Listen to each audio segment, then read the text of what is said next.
Welcome back, everybody, to a brand new episode of The Lookout. I'm, of course, Meelz.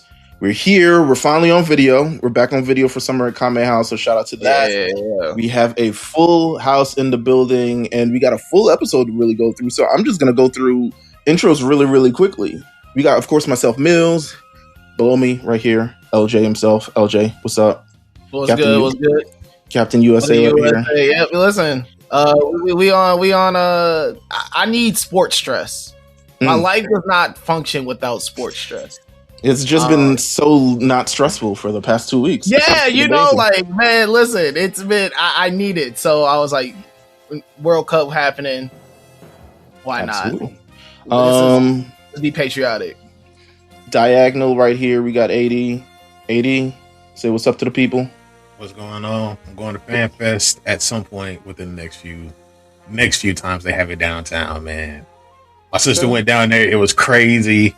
She showed me a whole bunch of videos. Haiti going crazy. Mexico going crazy. Everybody out there at all kinds of day and night, man. It's just insane. I gotta see what's going on down there. And of course, we have none other than JG Okkotsu. JG, Jeff, welcome back. How you feeling, buddy? What's up? I feel great, man. I'll be at Fan Fest on Saturday. Hey, listen, man. Yeah. This is I can't wait, bro. It's a big. I'm not a World Cup person, but I like the energy. You will be. I'll get you in 4 years, bro. Yeah. It's like the Olympics, bro. Not even 4. Hey, Olympics in 2. Yeah. Olympics in 2. We got the Euros in 2. We got FIBA. We'll get you right. Man, come on, now. We'll get you right, bro. We'll get you right. You might have to lock in, man. I love a good Olympics, man. Listen, something to watch today. I love watching Olympics, Now it's on Peacock. Just throw that bitch on. With that said, shout out the cock. That's a shout out, man. Getting paid, bro. We here. Nonetheless, we here. I want to get in a couple things because we got some miscellaneous stuff to talk about. We got some anime news. We got some other stuff like that. Actually want to pose a question because we're a grown podcast now. Everyone on this is 30 plus at this point. I want to, yeah. Well, we don't look it though. Yeah, we don't look. Stop! Come on, it's 30. Relax. I mean, millennials. Yeah. Hey man, my skin looks youthful. That's all that matters, bro. With that said, I wanted to ask. All right, are we still? How do you guys feel about book bags versus like carrying bags versus anything? Like, what's the situation? I think that's what you was about to ask. Okay. No. I'm happy you asked this because I definitely do think about this a lot as an adult. Because I do feel like the book bag, as a man. No, don't do that. As a man. Don't do that. The book bag is truly one of the best forms of carrying stuff. Now, it's always dependent though. Like as an adult though, you kind of got to splurge on a bag. You don't need to go and get the Louis V printed John, but a plain simple black leather backpack. We don't get a whole yard bag. Sure. Yeah, and that cash. So it's for sure. Nah. So I think it's not the book bag itself. It's what book bag do you have? If you're 30 plus and you out here with a JanSport out in the public, you got the Nike John. JanSport hold you down for the rest of your life. Nike John. Hold on. Chill. I hear you, man. I hear you. You gotta be like, all right, like upgrade your bag just a bit. Yeah. I understand what you're saying, bro. Honestly, like pretty much like nothing outlandish as far as logo is concerned. Just something more like adult. Yeah, not as like. I'm not saying get a spray ground bag. You know what I'm saying? That's what I'm saying. But but I do see niggas out here like 34 with a spray ground bag, and I'll be like, hey, I feel like, come here. No, they selling. I still carry around a book bag, obviously, because how functional it is. But I do think, like in certain situations, I was watching this thing, and I remember Kai Cenat, or maybe it was one of his friends or something along those lines, went courtside to a Knicks game or courtside to a basketball game, and they had the book bag on, and then they put it under the seat. And then I was just like, that's probably not a good situation to like carry a book bag to. Like it's just sure. It's hard enough to get a book bag in, but then if you gotta go, I'm not sure. So I'm kind of in a world where like, okay, there are times where I do the sling joint. I bought a bag for a camera and just use it as like low-key fanny, low-key thing. That I've walked around with. If anyone who's going to Anime NYC with me, you've seen the bag. Like it has like it looks like a car seatbelt. Yeah. But sometimes I can't say, you know, I'll be walking around New York City and seeing the Wall Street folks, like you in a suit with a book bag on, and I'm like, I can't help but think you look silly. I don't know. Yeah. I don't know.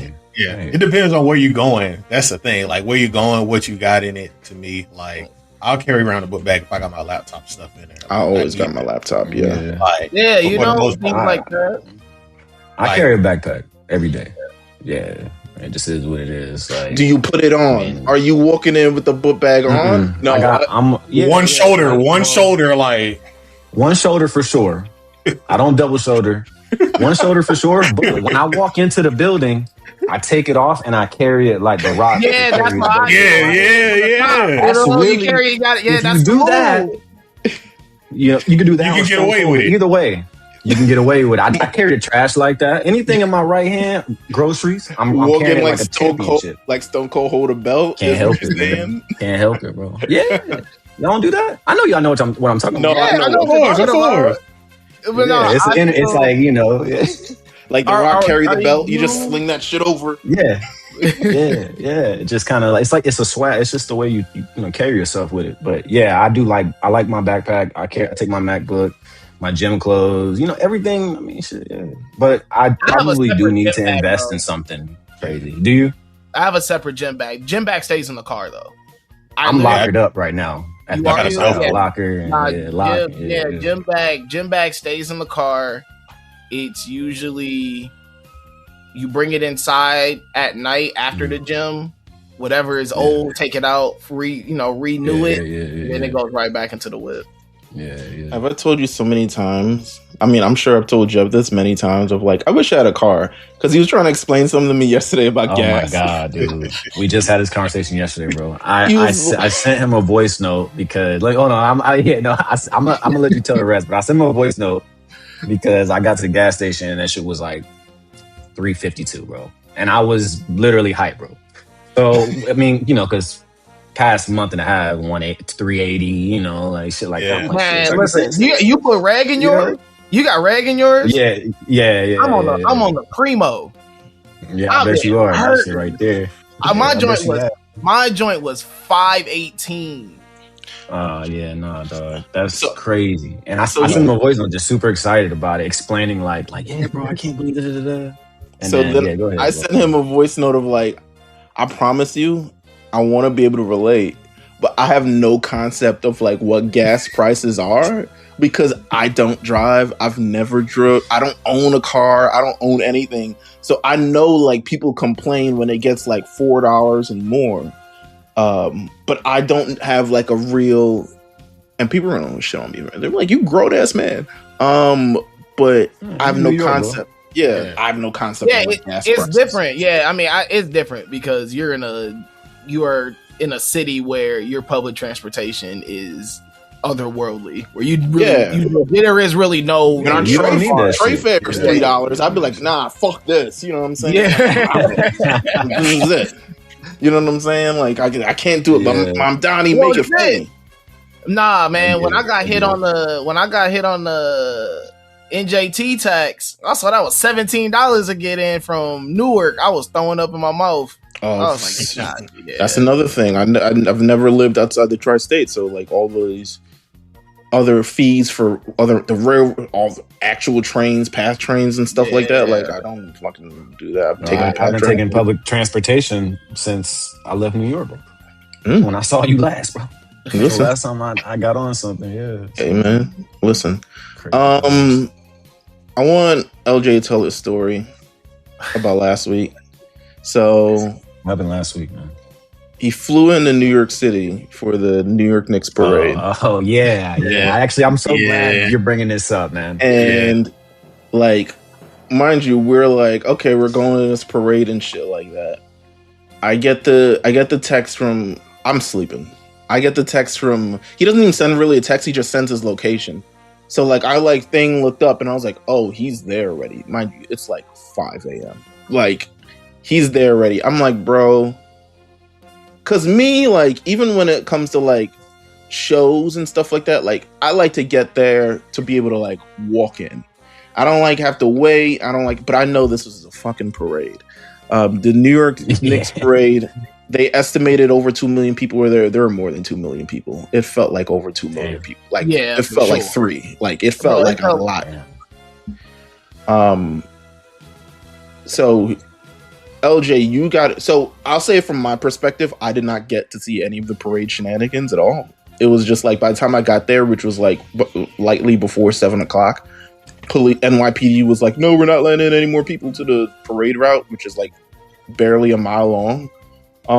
So I didn't get to actually see it, but I told LJ, I was like, yo, send me all your shit. They're gonna go in my fucking I'm gonna put it in my photo dump.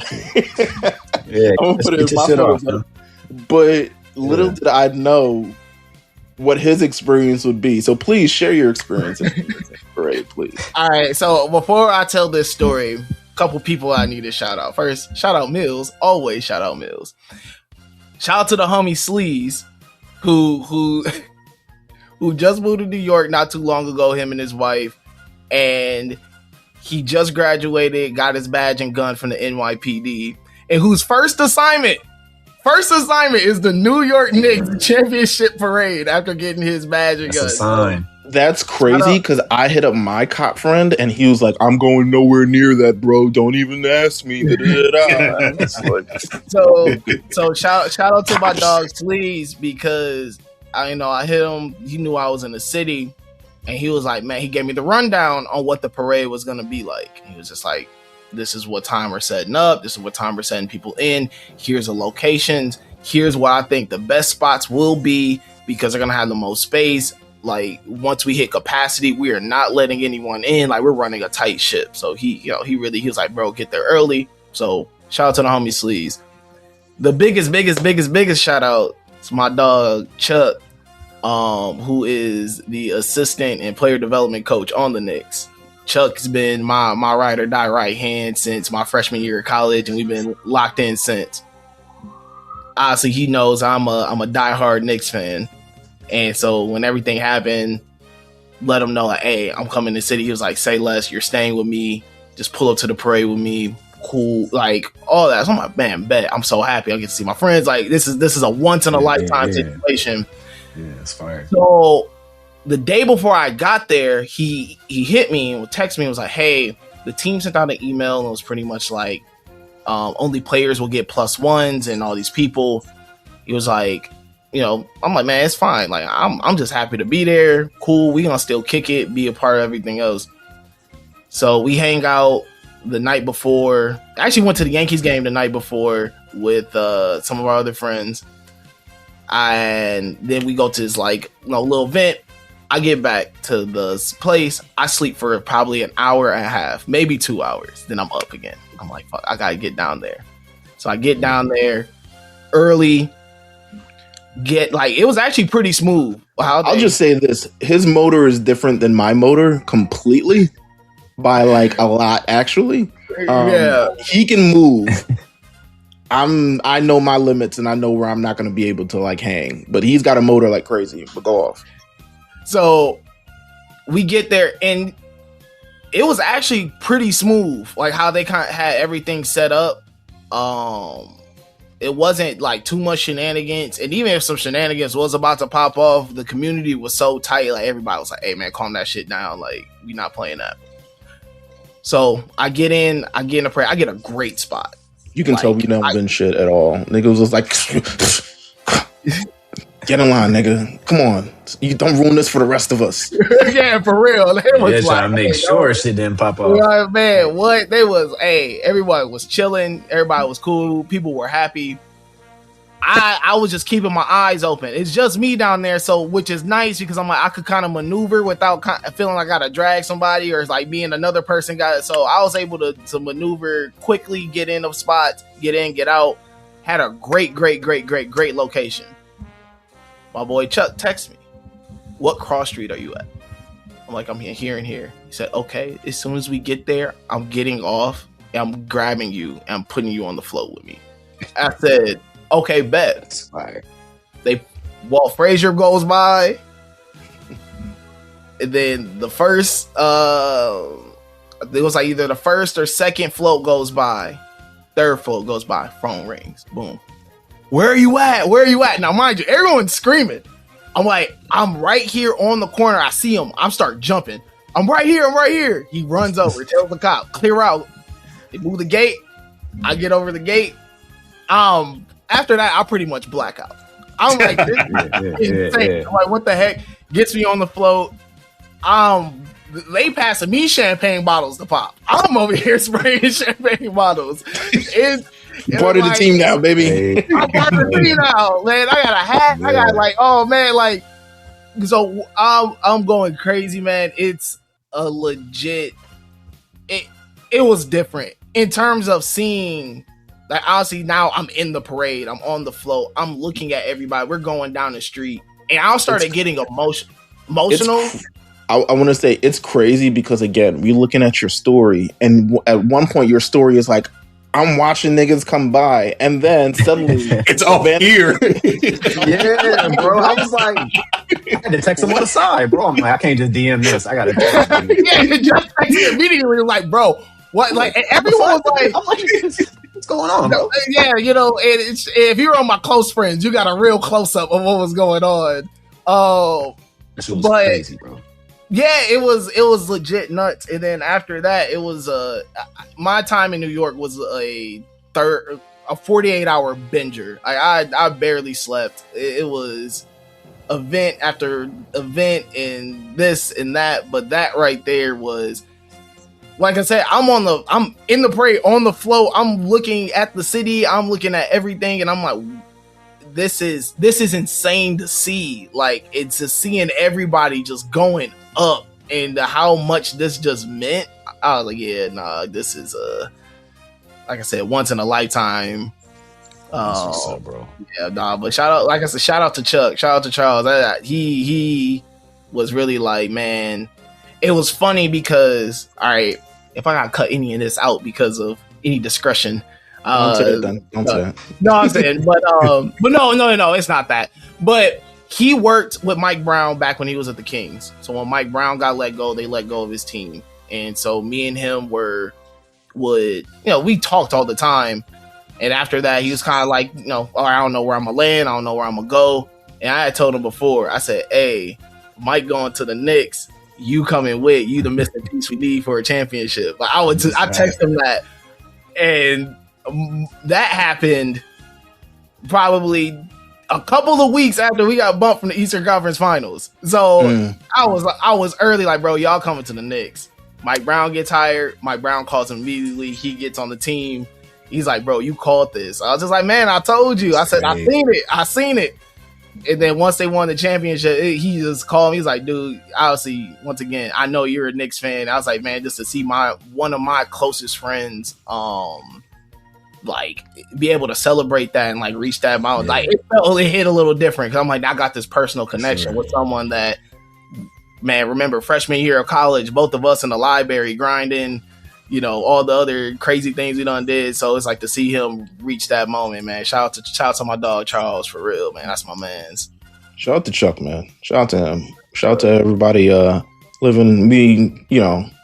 NBA's kind of crazy. The Knicks, man. What can I say, bro? Well, listen, you got LaMelo. You know what I'm saying? Yeah, y'all got shout out to Twin. Listen, y'all got LaMelo. Hey, man, I mean, what can I say, bro? I'm happy. AD and the Hawks, they making moves. You know what I'm saying? Aaron Wiggins. Me and my friend debate about who the real A Wiggins is. Currently, it's not him.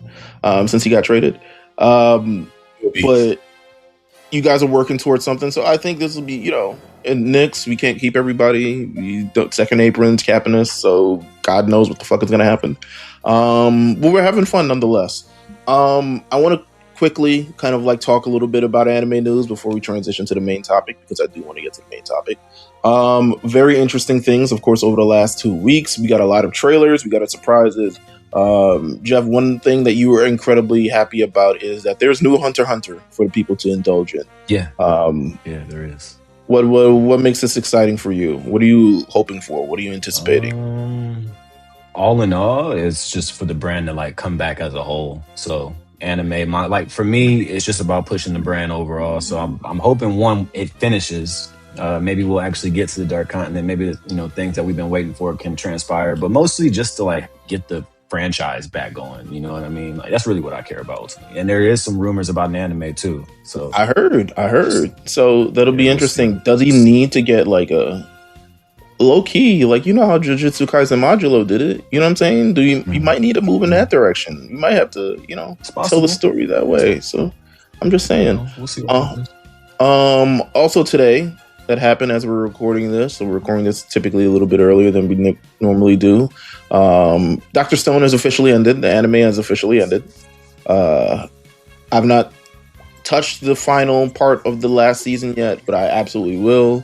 I do think we haven't ever covered it on The Lookout, just because it's we've recovered it. We've done like episodes. We've done like, we talked about it at various parts, but we've never done like a full season of it or any particular part of it. And of course, Big Eyes, you guys have talked about it. I'm pretty sure you talked about it through its ending. We stopped. Well, we stopped. Did we stop before it ended? I think there's like something that we did towards the end, but that was like when we first had our like soft ending or whatever like that. Our soft close before it was like, all right, yeah. It might. I mean, maybe about it, I could see. I could always like look it up. No, but I'm really tripping about that. But I guess you're right. I mean, we never did. It's because it's not like a Dr. Stone is like. It's not a anime that. It's not a Demon Slayer, right? Yeah. In terms of, I'm only saying it because we've talked about it separately. Like when it was coming out early, like the season 1 and 2. So we talked about it on Lookout proper. We talked about it Stone Wars Breakdown episodes 1 through 3. So we talked about it there. We talked about a couple new anime that came out as part of like Attack on Titan, Jujutsu Kaisen, Dr. Stone, Promised Neverland. I got right. So it was kind of crazy. Those are all 4 airing at the same time, and we were getting fed like that. And then Big Eyes, y'all had a Dr. Stone episode featuring Sid, kind of a full proper episode. So we've talked about it in the past, but honestly, I think again, probably something that's super underrated as a series, something that's really overlooked and kind of. It's starting at the peak of like anime really getting back on its upswing and ending really right here. It probably ended a little bit more quietly than it probably liked to, but also it's like in the realm of JJK Solo Leveling, Free Ren, we're being fed so much that I don't think Dr. Stone holds. I feel this. You know what? I feel it's properly rated. I feel it's properly rated. No, it's properly rated. Don't get me wrong, but I don't think like it ended with usually. Anime endings come with some bit of fanfare. And I don't think this really ended with real like fanfare just because of it's like it's been pushed so back in like people's like queue, priority list, all this other stuff like that. Back in the day when I talked about it airing at the same time as Attack on Titan, Promised Neverland. Jujutsu Kaisen, maybe like first season or something along those lines. Like you could legitimately say that, but there's so many options now. It just wasn't much to watch TV. Like, it's not, and that's okay. I feel that's okay. No, for sure. That's okay. I think it's better watching it. Like when you can just keep going and like I wouldn't. It's not must watch. It's like if you got time to watch it, then watch. I like it though. I mean, me and Meelz used to talk about Dr. Stone a few years ago. Like I like it. I like it, man. Yeah, I like it too. But shout out to LJ, you getting your shit off. You know what's crazy? It's okay. I think we got to be okay with being okay. In terms of this, no, I mean for sure. in terms of this and the series that we'll talk about, I'll leave it for the series that we talk about. Actually, I'll leave that conversation for when we start talking about Digimon Tamers, obviously. But also came out this week, the One Piece, the official trailer, the official teaser produced by Wit Studio. 80, how we looking? How we feeling? I like what I'm seeing. They gave the people who needed melanin. You know what I'm saying? Usopp don't look like them early sketches of like, you know. He don't look like them. You know? Yeah, he don't look like them. Look like them. But you know what? It is what it is. Yeah. But no, it looks really good. You know what I'm saying? Like, I think they're doing a really good job of staying a little bit more faithful to the manga in like smaller scenes, while still giving it like that fluidity that people have a problem with early One Piece. So I think this is definitely going to be for the new watchers to like get into early One Piece if they want to like, you know, jump in at some point. So it's 7 episodes, and the 7 episodes are covering. Do we know what it's covering? It's covering up to Baratie, if I remember correctly. Okay, all right. So just 7 episodes, cool episodes. Probably, I'm assuming over the standard time. I would hate for these to be 20-minute episodes. Yeah, I think they're going to be 40 minutes. Okay, so you know we got that to look forward to, so everyone can be happy about that. Sakamoto Day Season 2's trailer that is coming at the top of next year as well. That is also approaching its ending in the manga, so I'm sure maybe you guys will, you know, have an insight about that on Big Eyes as well. But that manga is coming to its ending as well. Also, something that's falling into like the not must read ending.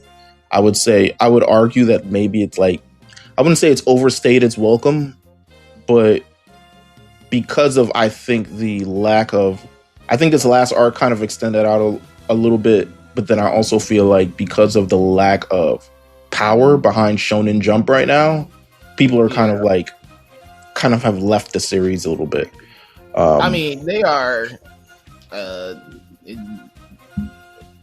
I think what you're saying is correct. Is a lot of things left, a lot of things ended, and you're kind of like, oh, hold on, some of our heavy hitters are gone.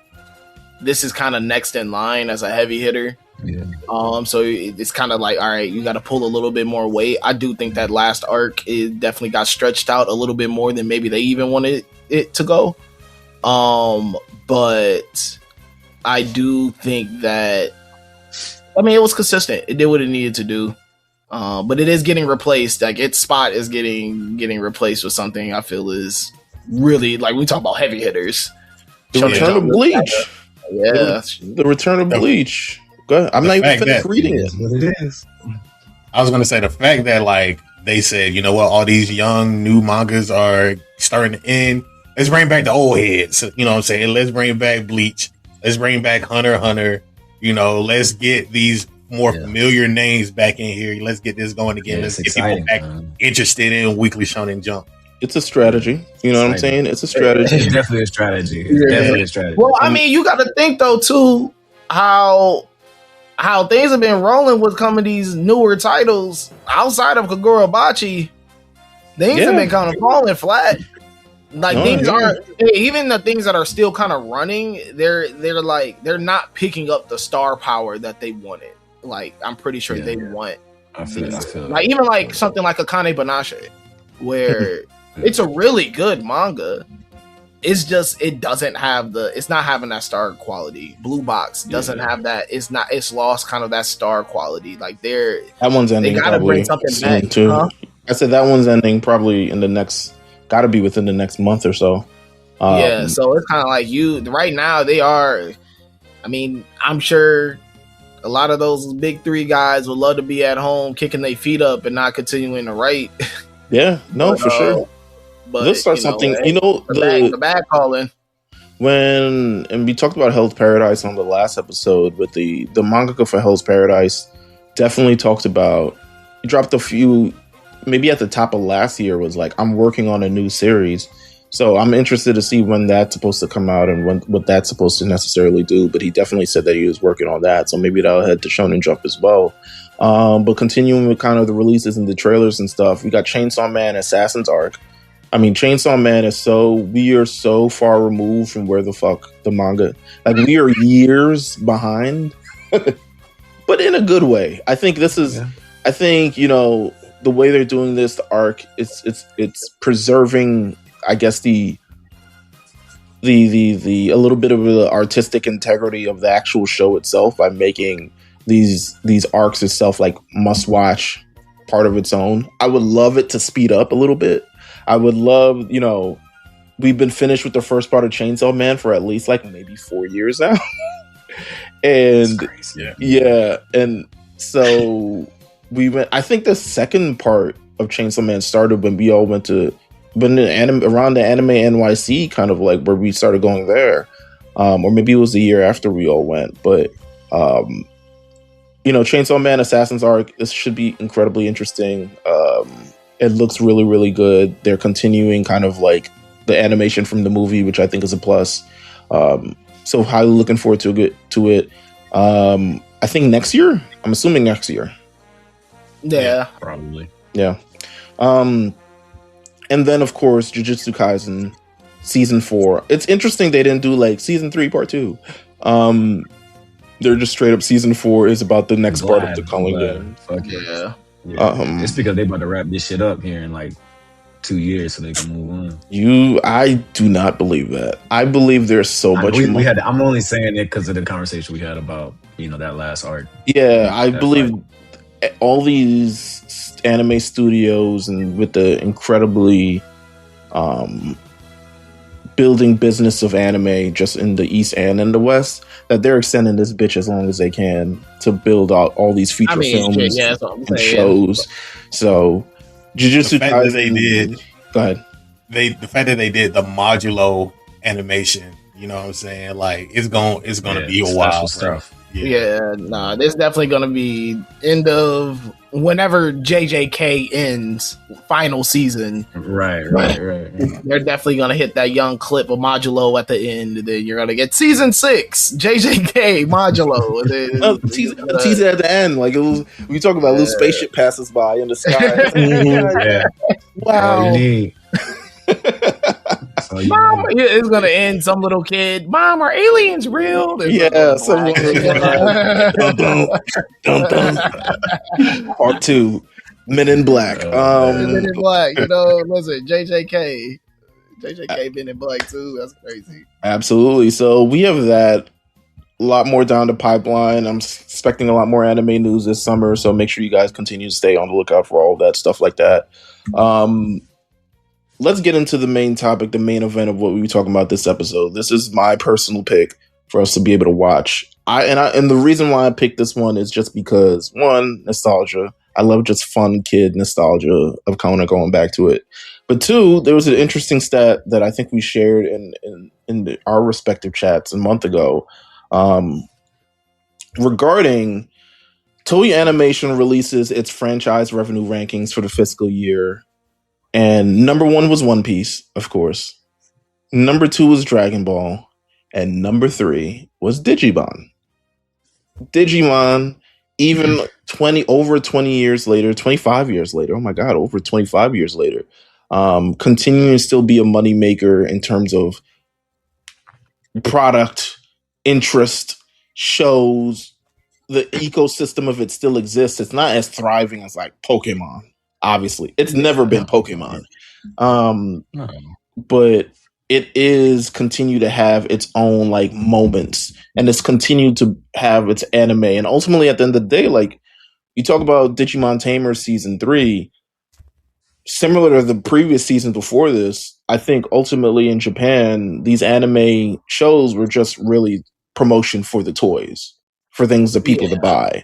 And essentially this year, 2001, they come out with Digimon Tamers. It's like, we got a new batch and we got cards, nigga. So lock in.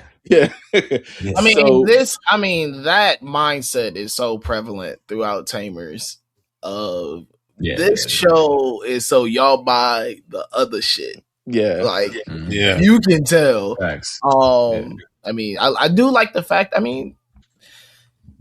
one thing I like about Digimon that sets it apart, especially for like kid anime during that time, is that they took a lot of creative risk. And I gotta respect them for it. they took a lot of creative risk doing that show.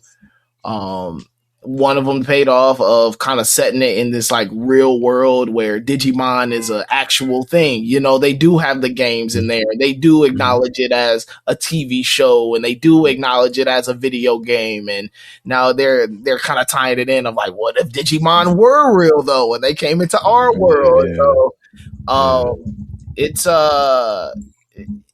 they knew what they were doing, but I'm happy they took the risk though. Absolutely, for sure. So I want to ask you guys this question. I want to go back to 2001. All of us were alive, thankfully. Go back to 2001 because Digimon Tamers premieres. It comes after. This is like immediately after like the second season of Digimon, right? Like they don't even wait in a sense. Yeah, there wasn't a. I don't think there was a break. No, it started. Digimon season 2 ended. Well, actually, there was. It ended March 20. No, sorry, it ended May 19th, 2001, and in America, literally 4 months later, the new season, they was ready to drop the new season. Ready, all the dub actors, all this other stuff like that. Here's how I interpreted Digimon back in the day. At least Tamers. I thought, and maybe you guys can like keep me honest on here. I low-key thought it was an extension of the other two, just like in a distant future. Am I bugging out? No, because here's the thing. They also name drop like a few of the characters from the other. They do. Like they do. So it's intentional. I think they didn't. In general, the franchise doesn't do at least back then, didn't do a really good job, like dub-wise, letting us understand that there's just like there are differences in just different settings, but sometimes they put them all together, but they get away with it because of the digital aspect. But it is a little bit confusing as far as like timelines and things like that are concerned. Talk about 80. Yeah. Like I think the only ones that do the timeline thing are like 1 and 2, and then this 3 is where they try to do the departure. But also shout out to Steve Bloom. He's the English director. He's the voice of what's his name? Yamaki in Tamers. You know, the voice of Tom in Toonami. You know what I'm saying? I saw him once. Yeah. Like his name came up as the credits for the English script writer. So like, just imagine putting all of this stuff together. You know what I'm saying? Like, what I remember, there's a 4Kids podcast with a few of the voice actors that exists on YouTube somewhere. And what I remember was, in terms of those conversations, because I think I did this research for last year. I think we also talked about Digimon last year. And it was kind of like the Wild Wild West in terms of dubbing the show. There was like, we don't really have a template, but also we have to Americanize it. But also they do want the link between the series. I think one of the key things that are like, oh, is this different? Or is this the same? The teacher is dubbed by Kari from the previous. And I think at the end of the previous season, they're like, "Oh, she becomes a teacher," and da-da-da-da. I'm like, "Oh, is this teacher?" I was wondering about that. I was like, "That's crazy." She's a teacher. Like they don't say. I don't really think they actually say her name. Or maybe they do. Yeah. Maybe I wasn't paying fucking attention. I don't know. Maybe they don't. But I was like, "Is Kari the teacher?" And then of course they have Davis do the like, "Hey guys, you know what? Next the narrator." Yeah, I was like, "Oh my god." So I was like, yo, is this like related? Are we going to end up seeing this? But again, one of the things I learned and kind of rewatching this over the years is that this has no real connection. And I think in the Japanese sub, they make that very clear that this is its own thing. Because I also had the question of like, okay, how do Digimon exist? Because of me thinking that it has a connection to the previous series. I'm like, how do Digimon exist in this universe? At the end of the last series, I think David says he writes a book or something. Someone writes a book. So it might have been TK. TK wrote a book about it. So I'm thinking like, oh, they're following from the information from the book. But in this universe, Digimon exists, I guess, solely as like a video game turn. It exists like it exists in this world. It's a TV show, video game. Yeah, we just get caught up in it. Yeah. It's IP, bro. You know? I think they just said like, what's his name? Henry's dad was the person who, like, with his college friends, created the first Digimon, and then they kept the project going. That United Nation of Friends, nigga. I call Henry tech support, man. That's tech support. Yeah, Hey, that's my dog. I ain't gonna hold you. Did you see? Nah, that's tech support, man. Yeah. Call him. He needs you. Fucking, they bring in his dad's friends and like Indian lady, black man. Hey man, they had a diverse. Hey, listen, they had a diverse tech team there, bro. Yeah. They had, shout to them. They was on that DEI before it was DEI. Yeah, and I was like, you must be Chinese guy, because this is like the first one I'm noticing. I was like, oh, he's not Japanese at all. He's Chinese.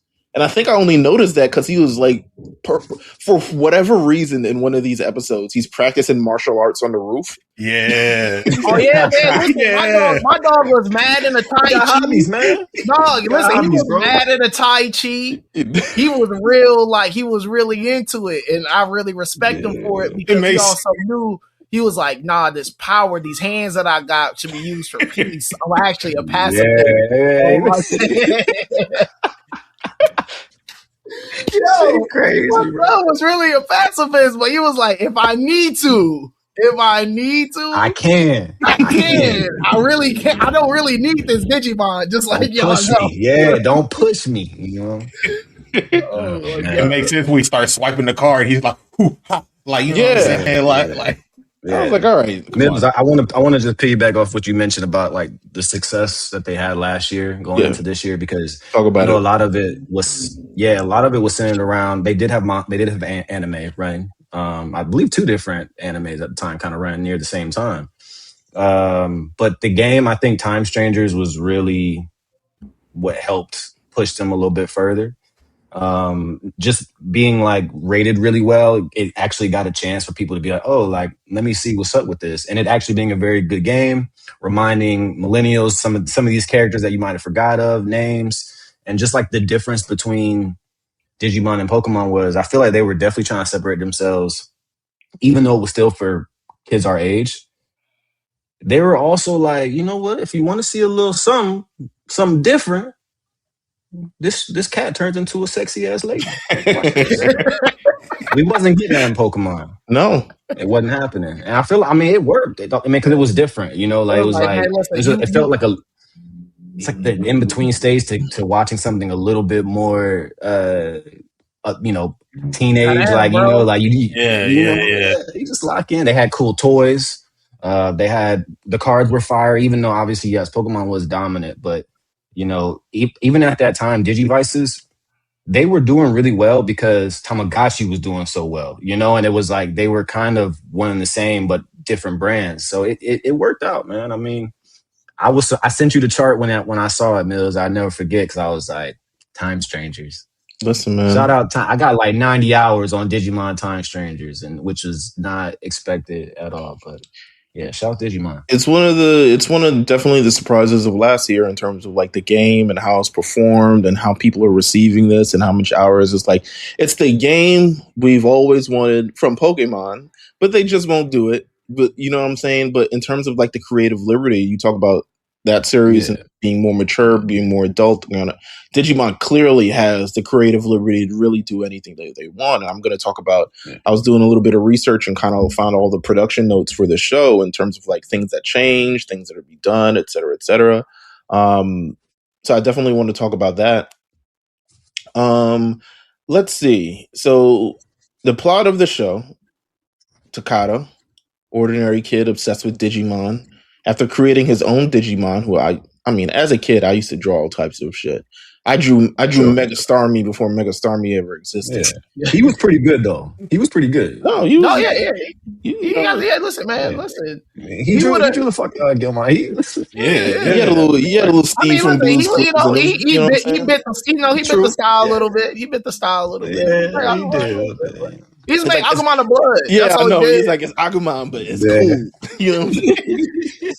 He said, if Agumon started whooping, what would have happened? And that's what. Right. You know? Hey, you want to know what's the funniest thing, though? My bad. This is a complete side. The funniest thing about this is that I looked it up. When they were creating the show, the head writer of the show was the head writer of, is it Serial Experiment Lane? Oh, that show? Yeah. He was the head writer for that. And he said when he was writing Tamers, his inspiration was Lane and Neon Genesis. Bro. I'm dead. Stop, bro. I can see Neon Genesis. I can see Neon Genesis now. Like Tamers is kind of dark and like twisted. So like I kind of you know. I think also revealed, and we get more into this. He'd not watched Digimon before this, so he was brought on do the series. Oh, that's even cooler. Yeah, never watched Digimon, but he asked himself the question of like, okay, if Digimon lived in the real world, how would people react? How would they operate? How would they kind of thing? Yeah. So instead of being, I mean, this is such a departure from the early two because the first two heavily takes place in the digital world.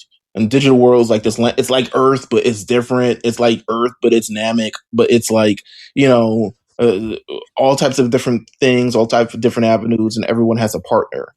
In Digimon Tamers, they're kind of friends, ultimately. They really plot them more as friends. It's not really like, it's partners, but it's not really partners. They're friends. They really try to push the idea of friendship. And in these first 13 episodes, I mean, they do a job at saying, we're going to establish these kids and we're going to establish their partners.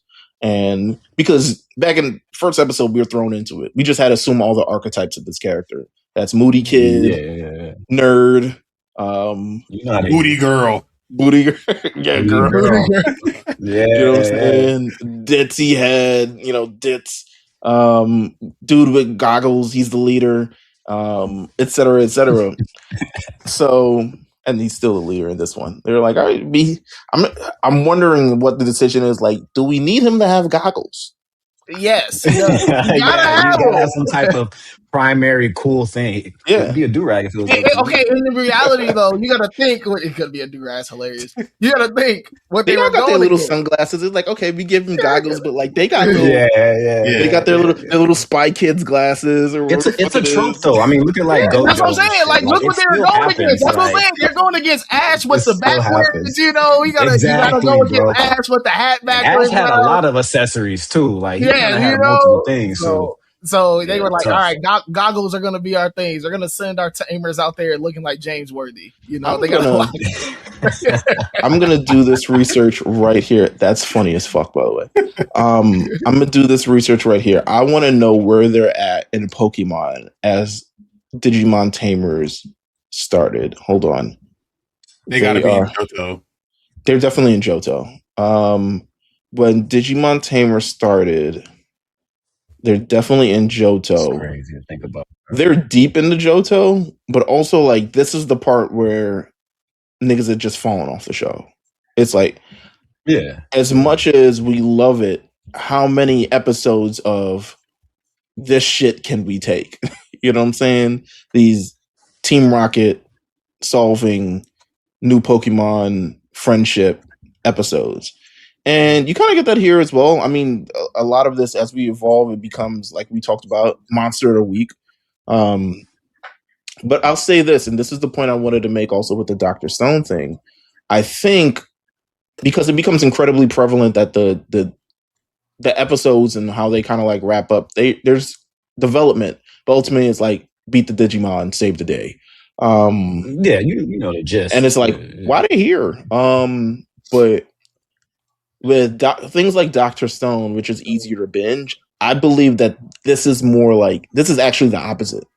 That you probably enjoy the series more if you watch it week by week, day by day type of vibe. Because I can feel that. The episodes are so similar in the way they're presented and the way they're it becomes incredibly abundantly clear. You're going to watch this. They're going to beat the villain at the end of the episode, and then it's going to be over.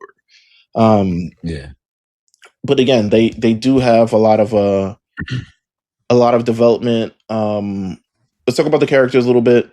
We got Takato, kid, optimistic.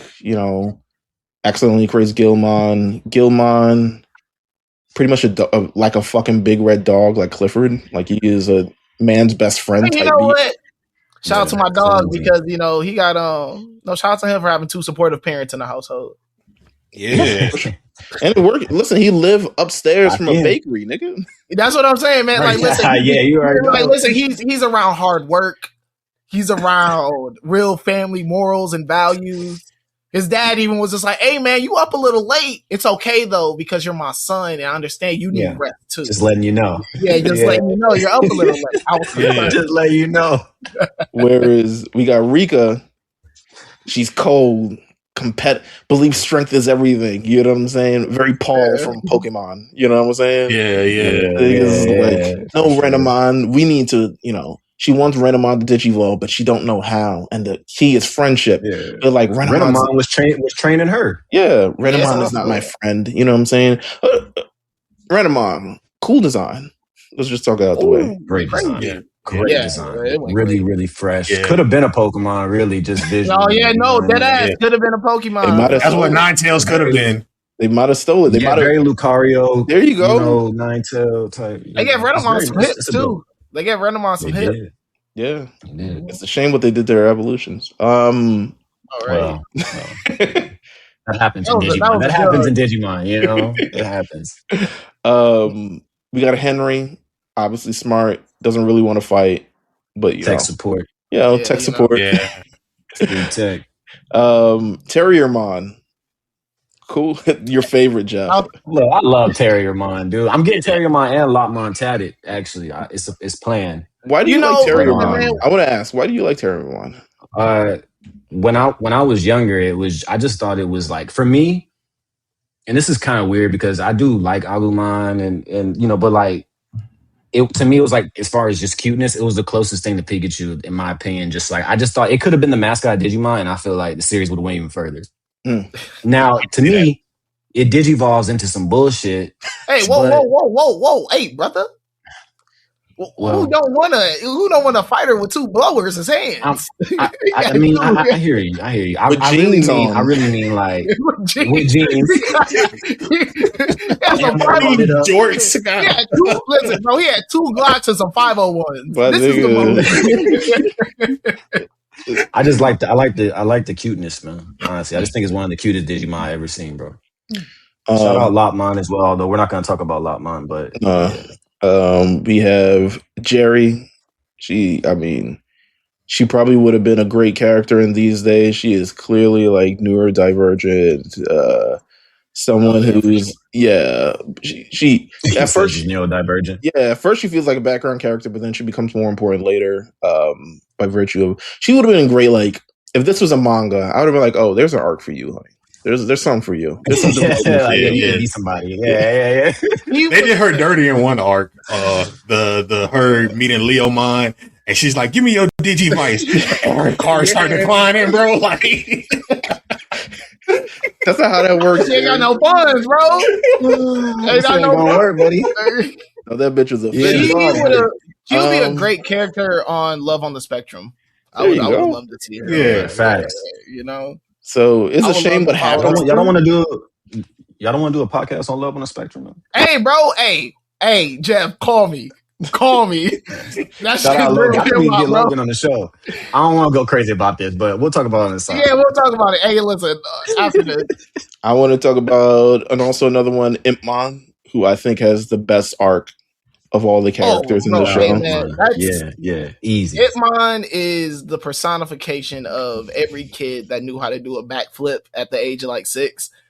That's Impmon. Impmon was like, to me, at first he was introduced and again had the same voice as Devimon. So I was like, oh, okay, they doing this. But it works. Don't get me wrong. Sure. So he comes in the series. He's a menace, but we find out he's a menace because everyone has a partner, and he don't have no partner, and he just want a partner, man. 2 badass kids were a partner, and they thought he was a toy or something. So he was just like, "Nah, I'm gonna get out of here." So and then he starts seeing everyone being able to digivolve. Every motherfucker on earth is digivolving. He's like, all right. He throwing his papers in the air now. He's pissed off. He's like, so he's like, I need to be able to digivolve. Like if Gilmon, Renamon, Terriermon, if those lames can digivolve, do I need a human to digivolve? So he becomes insecure because he ain't got no human. He's like, damn, I'm never gonna be able to digivolve. Gets beat up by that one Deva. Gets beat up by them. By episode 24, he's searching for ice on niggas, Iceman. Hey, you know what? Shout out to him for making the thing. He went Iceman on niggas, man. Yeah, he did. Hey man, shout out to him for making that blood contract. He was like, you know what? Fuck it. He put that shit on the line. He put it on the line. Is it slavery when you get what you want? Exactly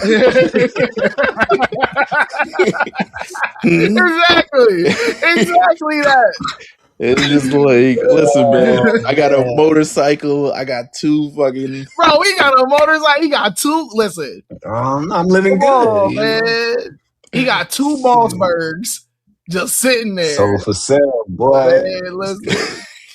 He got some Rick on now. Hey man, he got Iceman Digimon, man. Listen. Actually, he got that circa 2011 ball main on. He got the biker jeans, the leather biker jeans on. He going crazy, bro. Might have to bring back the Fashion Friday for him. We got also introduce the adults. Adults are weird in Digimon because they are clueless, but also like very. By the time we hit episode 4, they're just like incredibly willing of like, oh, this Digimon. Yes, please go. Go to the digital world. Like, oh, this is. I knew I saw something under the box. But there is a somewhat not necessarily evil adult. It is what's my man's name? Steve Bloom. I'm gonna just call him Steve Bloom, bro. Steve Bloom is funny. Steve Bloom. Steve Bloom is the villain. And dingy that washed, bro. That's what he looked like. You know what I'm saying? Like, so of course. So Yamaki is trying to save humanity. Yeah. He's ultimately trying to save humanity. He's like, yo, the digital world shit's getting scary out here. Super evil government project to be able, well, not evil. I guess it's just a government the thing with this series is no one's really evil until really the end. Everybody just got issues, man, and they just all they're doing stressed is out. releasing. Yeah, you know, they just releasing these emotions in negative ways. You know, this is you gotta understand. This is 2001. This is before therapy was cool. Well, yes, they didn't even ask to be there, right? So he creates this essentially this weapon called Hypnos, or at least he's part of Hypnos to create this incredible weapon to erase Digimon because he's like, yo, they are pretty much like viruses. There's something that invading the world, and we need to be able to stop them before they kind of like get after us. So he creates this entire ordeal. It doesn't really work. It actually does the opposite of work. It makes the bridge between the digital world and the real world even worse. So then he becomes like this ally to the kids at some point, and you know, it's a whole. He goes through a whole arc, but adults in this series are like pretty much like co-conspirator. I don't know. They're like accessories to a crime, essentially. That's what it feels like. They're not really. It wasn't a game too. Yeah, they're not really like part of the series. They don't really have the Digimon things. They're just like, we support you kids. Might as well be NPCs, to be honest with you.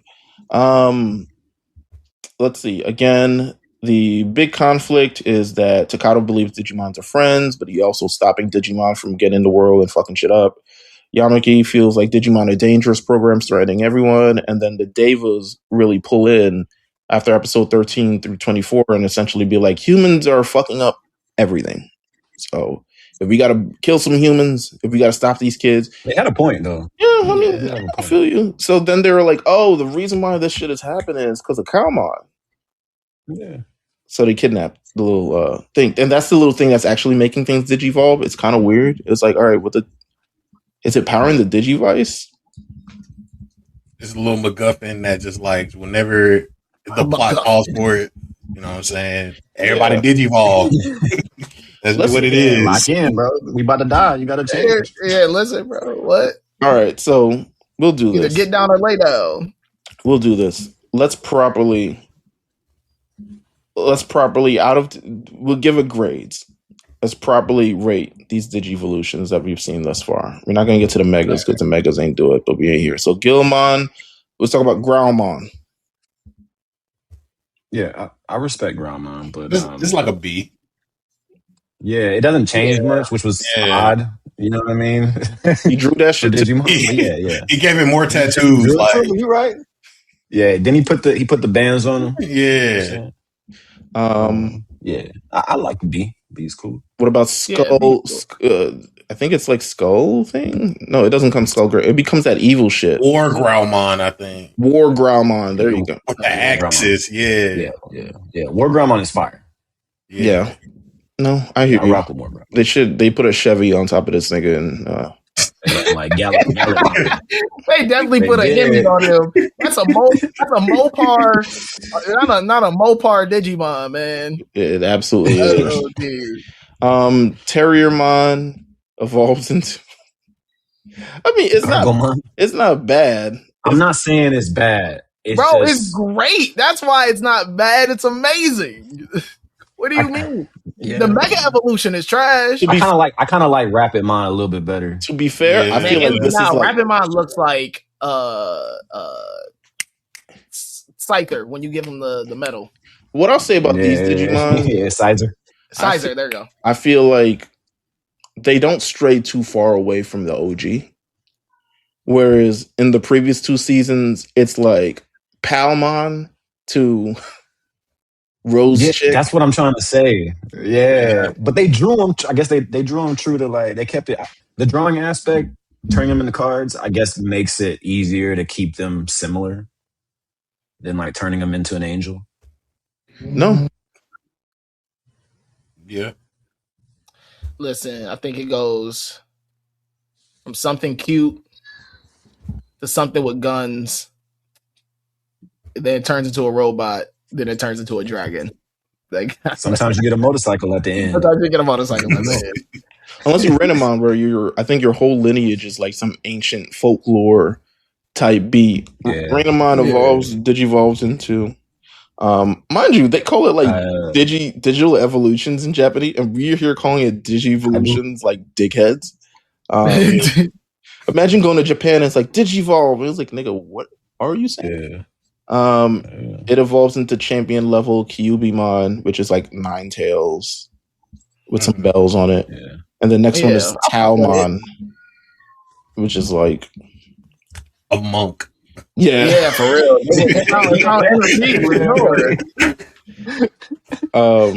So we'll see. I mean, that's where we land on this. I mean, it can't be. There's 3 of them, so we don't have the option of 7 like before to really sink our teeth into. Which I didn't mind, but they could have gave us 5. They could have gave us 5. Let's see. I guess this section I'll call Subside Dubsly. Tamers is considered pretty much the strongest Digimon dub, but there are some differences. It isn't too. I mean, it's very much Americanized. I guess one of the critiques is everyone's talking too much all the time instead of letting shit breathe. Sometimes it's an emotional moment, and they're just like, "Go to hell, mom." You know what I'm saying? Like one of those. Yeah. Like Rika in this series is kind of a pain. I was like, you're kind of being a. No, she's a brat. You got a little B word. You know what I'm saying? Like, it's just brat for sure. You got the life of being a model. I guess you don't want to be a model, and your grandma's like, "Shut up, daughter. Let her be what she wants." Because I'm the cool grandma. Yeah, she also had Renamon. It's like you got a cool ass Digimon as well. Yeah, she's just spoiled. She got too much. You know, she got too much for She don't know what struggle really like. Sure. Japanese uses silence more, uses more of an orchestral soundtrack, but then the English uses like mad Americanized soundtrack and more dialogue and other stuff like that. Want to get into some of the production on here.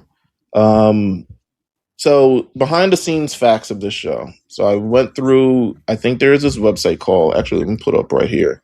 I have to put up on the big screen.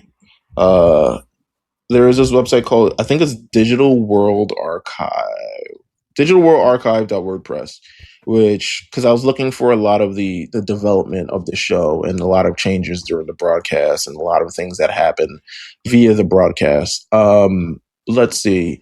So a number of things, we'll kind of go through them one by one. We already talked a little bit about the director and kind of like his role in the series. Tamers was almost Digimon Adventure 03. Toei planned to continue the adventure story instead of rebooting the franchise. And they abandoned the idea because the adventure universe had become too complicated and contradictory. Instead of Which I I agree. don't know if I believe him.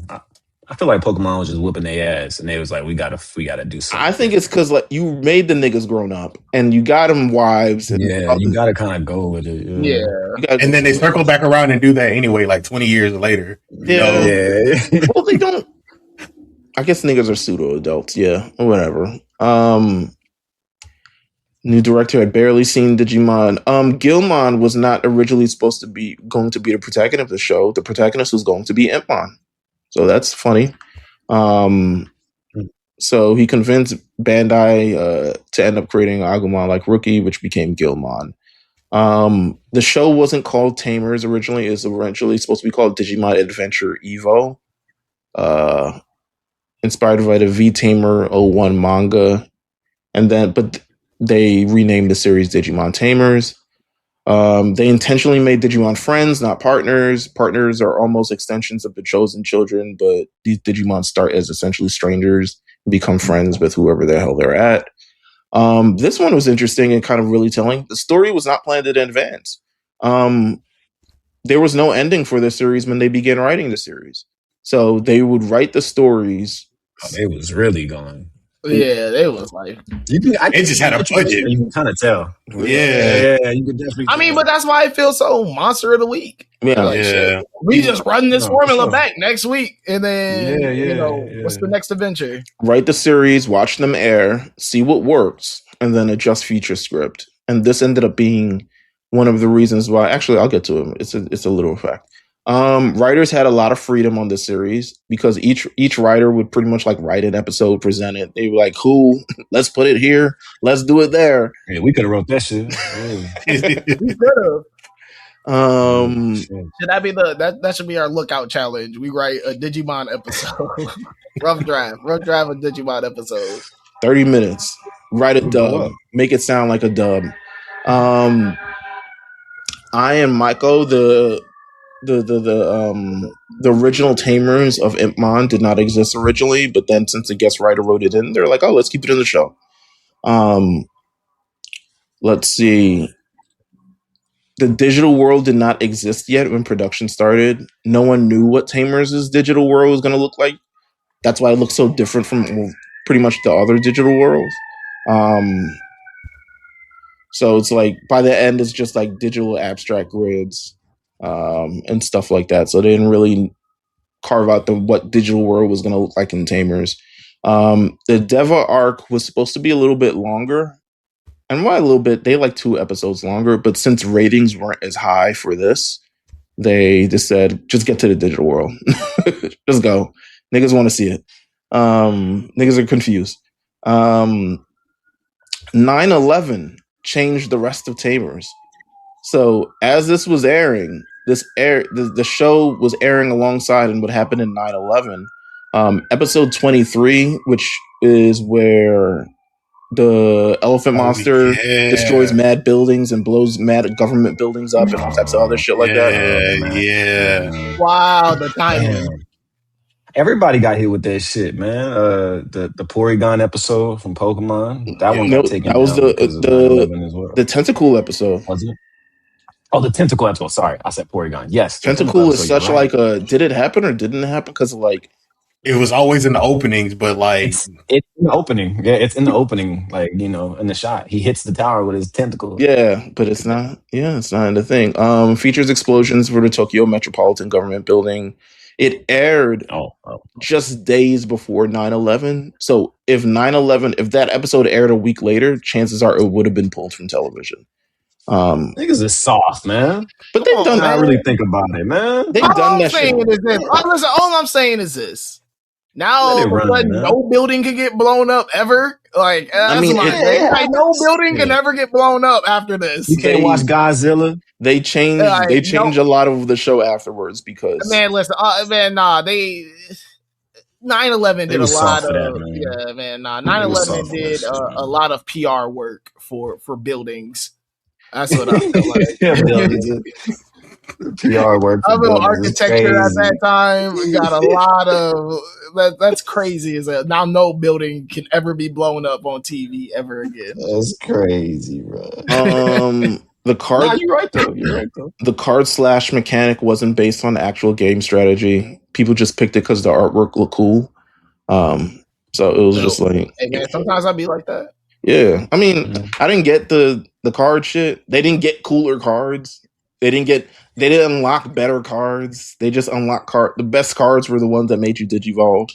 Niggas would increase speed, and it would just be like, all right, well, speed up the animation. Your wings randomly. Yeah, you know what I'm saying. Yeah. An axe.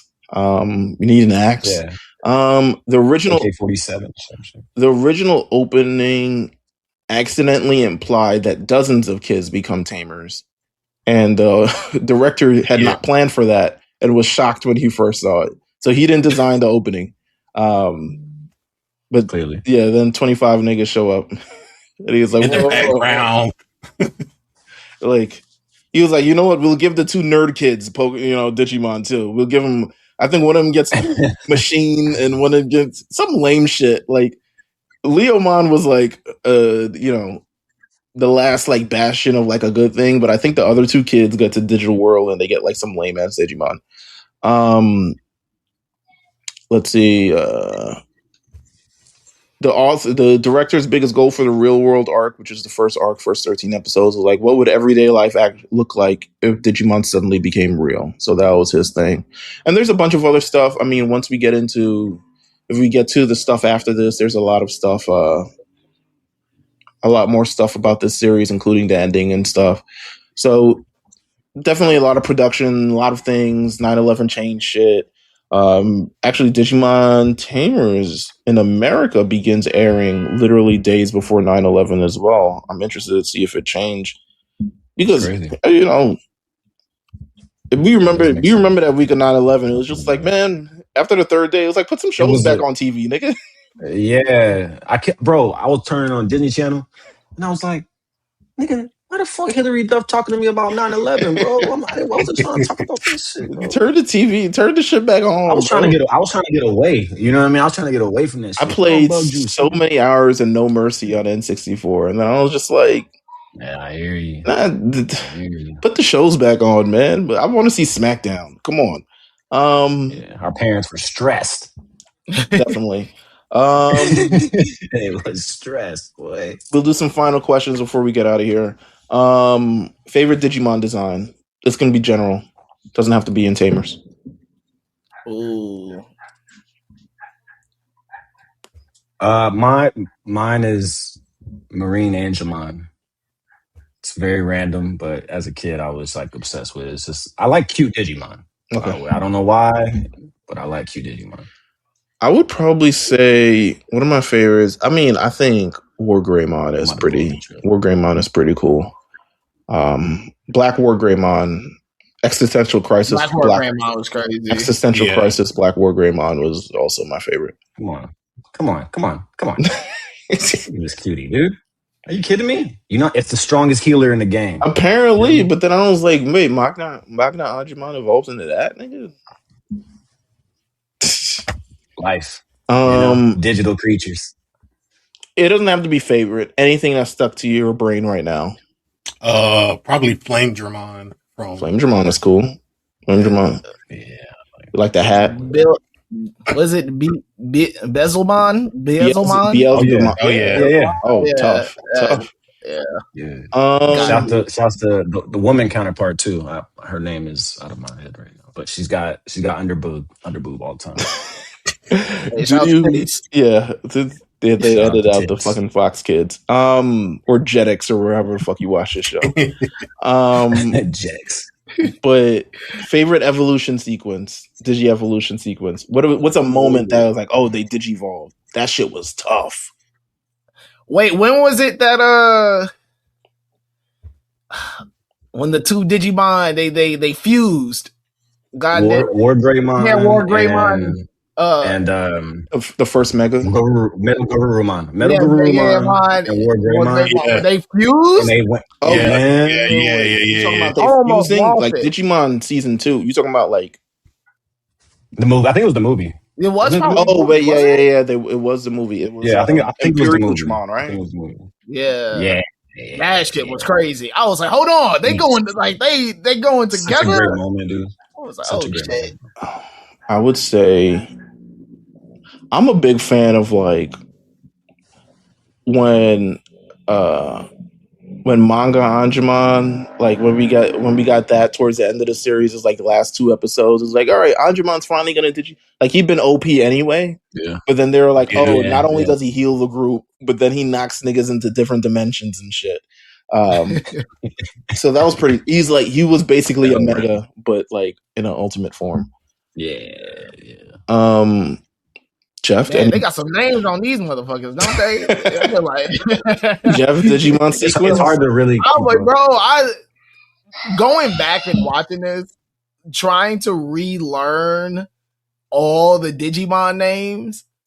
I felt like Webby reading that. I was like, oh no. Coming from a nigga who I was playing the game heavy, even that was like, I was sending Meelz videos, pictures all the time, but like even that, bro, it's a lot to keep up with, for real. 80, you have a favorite? All ends in mind. 80, you have a favorite Digimon sequence that happened in the show? Some shit, niggas.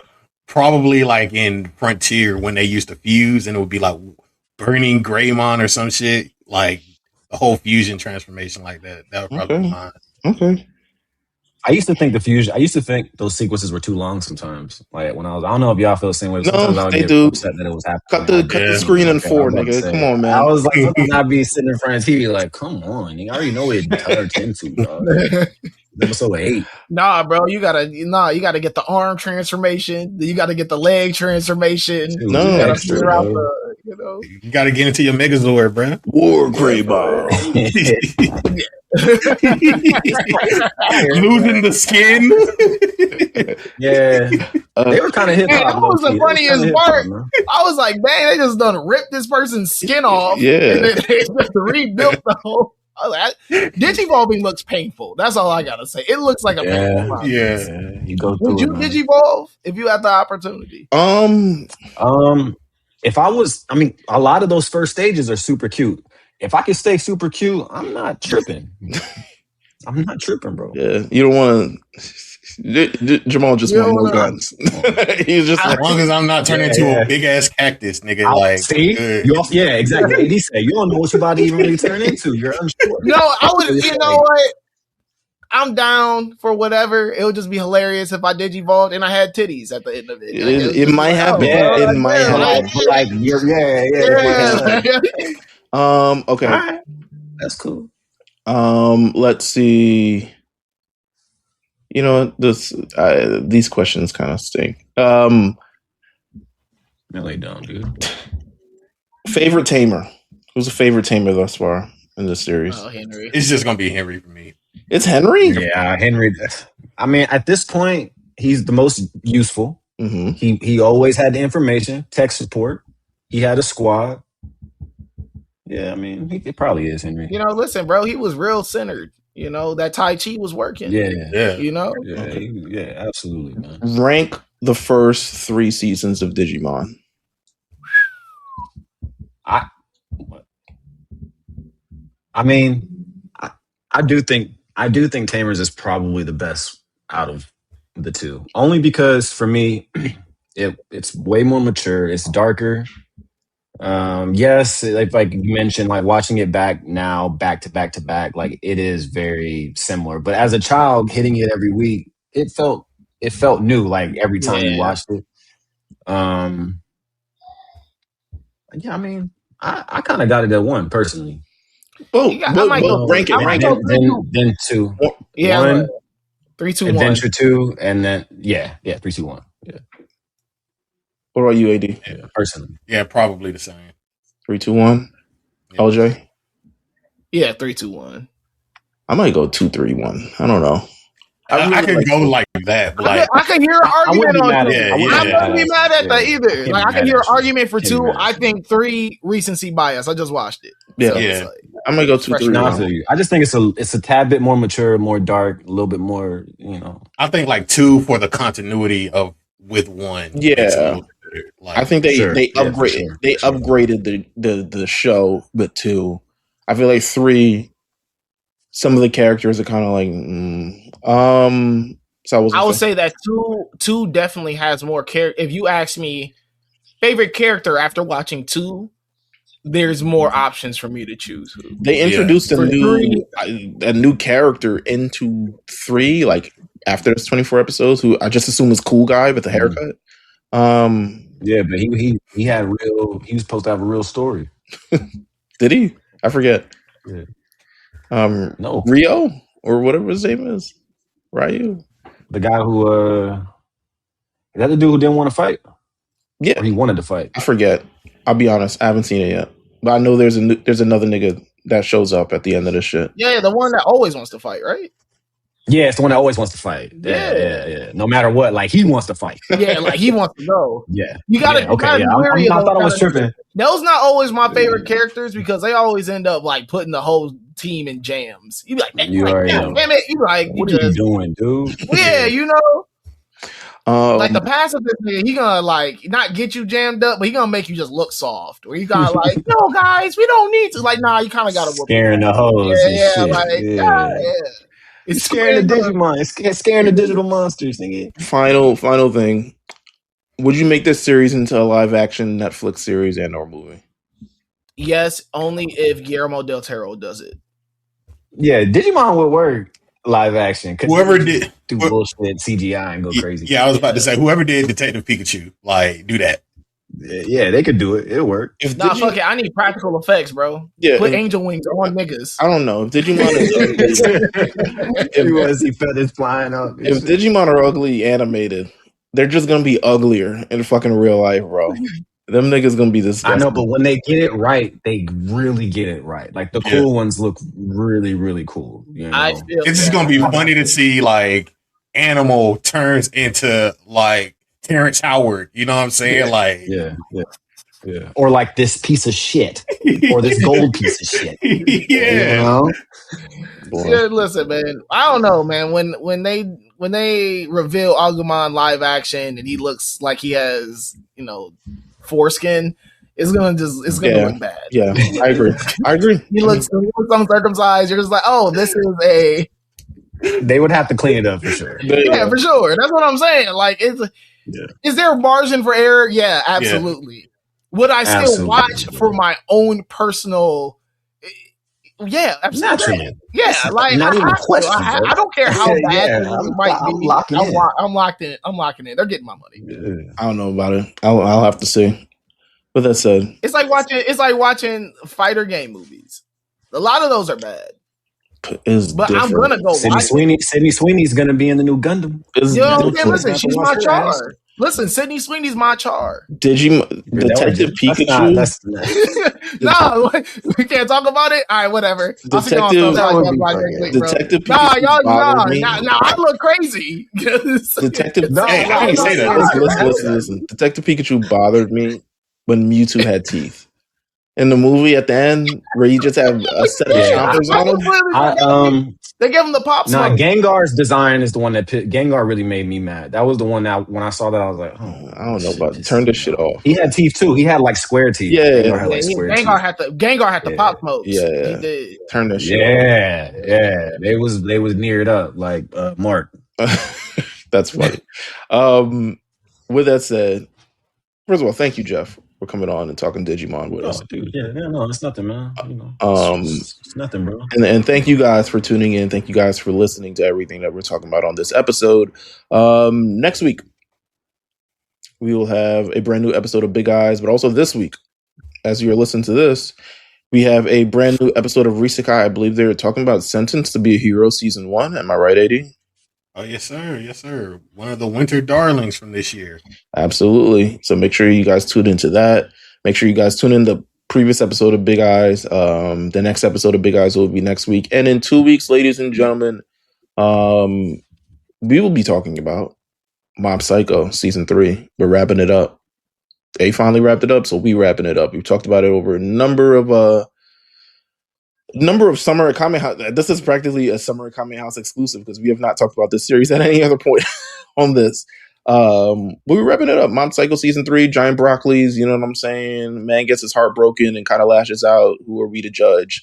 Hey, been there before. Yeah, you know what I'm saying? Hey man, if y'all want to get real sad and real dark, Call me for Takopi's original sin, man. My Y'all want to get guy. real nasty, real dark, man. Just call me, bro. Cause I didn't even I saw it today. I was on the lookout page and I was like, wait a minute, I missed this. So just let me know, man. We'll call you back. Throwing myself in there, but we'll call you back. Let me know. Don't call us. We'll call you. How about that? Real sadness. Real sadness. Man. But with that said, I want to thank everybody, of course, for tuning in, and of course, you can follow the Lookout at the Lookout RNC anywhere on Instagram, Twitter. Please hit us subscribe on YouTube. We've got over 700 subscribers at this point. Could we reach 1,000? Definitely, we could reach 1,000. So make sure you guys continue to subscribe there, listen to the episodes there, like the episodes there, share the episodes from there. Pretty much, YouTube is it is the priority. So head over there to listen to the episode. Head over there, enjoy Lookout content. And until then, we will see you guys next time. Don't meet us there, beat us there. This is the Lookout. Peace.